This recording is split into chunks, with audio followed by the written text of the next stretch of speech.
Bonjour à tous et bienvenue sur l'atelier pédagogique. Aujourd'hui, on parle de motivation, mais pas n'importe comment. On va s'intéresser à ce qui se passe dans la tête d'un apprenant avant même qu'il ne commence à apprendre. Pour comprendre ça, on va partir d'un comportement qu'on voit tout le temps, mais qu'on explique très rarement comme il faut. Pensez à ces situations très simples.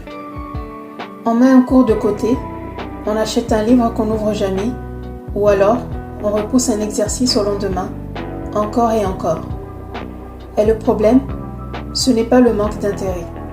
C'est qu'au fond, on ne se sent pas capable d'y arriver avant même d'avoir essayé. Ce sentiment-là, il passe avant tout le reste. Avant le contenu, avant la méthode et même avant la motivation. Ce mécanisme a été théorisé par le psychologue Albert Bandura. C'est ce qu'il appelle le sentiment d'auto-efficacité. Concrètement, c'est la croyance qu'on a dans notre propre capacité à réussir une tâche. Et cette croyance influence tout. L'effort qu'on va fournir, notre persévérance face à la difficulté et même notre décision de s'y mettre ou pas. Pour bien comprendre, prenons deux personnes qui ont exactement le même niveau. Face à un même problème, la première se sent capable. Elle va donc insister et chercher la solution. La seconde doute d'elle-même. Elle va abandonner au premier obstacle alors que rien ne l'empêchait objectivement de réussir. Ce que montre Bandura, c'est que la perception qu'on a de nos compétences prédit l'engagement bien plus que nos compétences réelles. Ce mécanisme se joue partout où il y a de l'apprentissage. Dès qu'un sujet paraît trop technique, trop éloigné de ce qu'on connaît ou trop complexe, on déclenche une forme d'évitement. Et on le voit à tous les âges. Un collégien face à un exercice de maths qui lui semble hors de portée, un adulte qui veut apprendre une langue mais n'ouvre jamais son application, ou un salarié face à un outil qu'il juge réservé aux experts. Dans tous ces cas, le contenu est accessible, mais on s'en écarte avant même de tenter le coup, persuadé que ce n'est pas pour nous. Résultat, on remet à plus tard, on survole ou on n'ouvre jamais. Et le piège, c'est que plus on évite, plus le sentiment de ne pas être capable se renforce, indépendamment de notre compétence réelle sur le sujet. Le sentiment d'auto-efficacité éclaire une grande partie du problème, mais il s'inscrit dans un cadre plus large. La théorie de l'autodétermination développée par Edward Deci et Richard Ryan. Selon eux, une motivation durable, celle qui vient de l'intérieur et pas d'une pression extérieure, repose sur trois besoins essentiels. L'autonomie, la compétence et la relation sociale. Et ces trois besoins se retrouvent directement dans ce qu'on vient de voir. Le premier besoin, c'est l'autonomie. Se sentir acteur de ses choix plutôt que simple exécutant.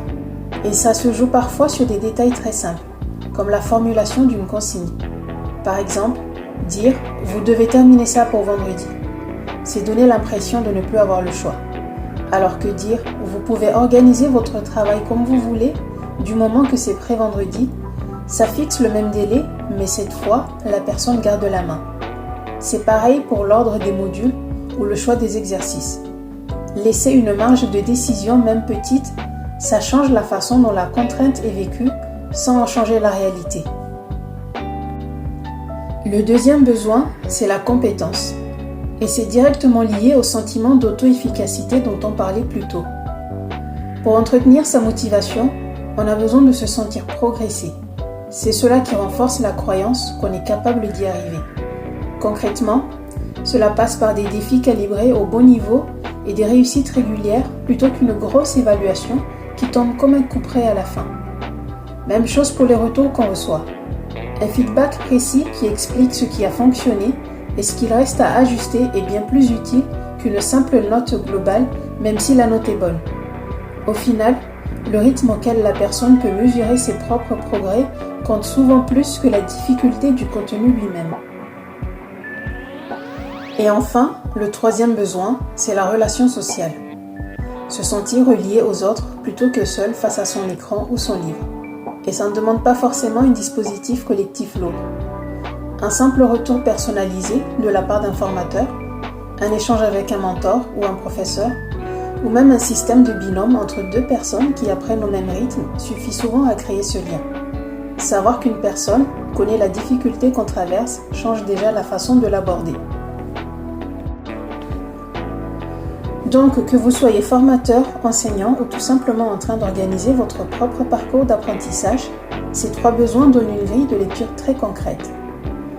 Avant d'ajouter du contenu en plus ou de créer un outil de suivi complexe, la première question à se poser, c'est de savoir ce qui laisse de la place à l'autonomie, au sentiment de progression et au lien humain dans le format actuel.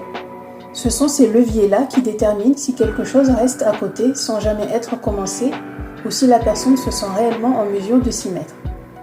Et contrairement à ce qu'on pourrait croire, ça ne demande ni gros budget ni refonte complète. Une formulation différente, un retour plus précis ou un simple message personnalisé suffisent souvent à activer ces 3 leviers. Au fond, la question à se poser est simple. Est-ce que vos apprenants ont vraiment un problème de motivation ou est-ce qu'ils bloquent juste sur ce sentiment d'être hors de portée ? Dites-moi en commentaire si vous avez déjà constaté ce décalage dans vos propres formations. Et si vous souhaitez qu'on étudie ensemble vos parcours pour activer ces leviers de manière très concrète, vous pouvez me contacter sur LinkedIn ou directement via Malte. Tous les liens sont juste en dessous dans la description. Merci d'avoir suivi cette vidéo. Je vous dis à très vite sur l'atelier pédagogique.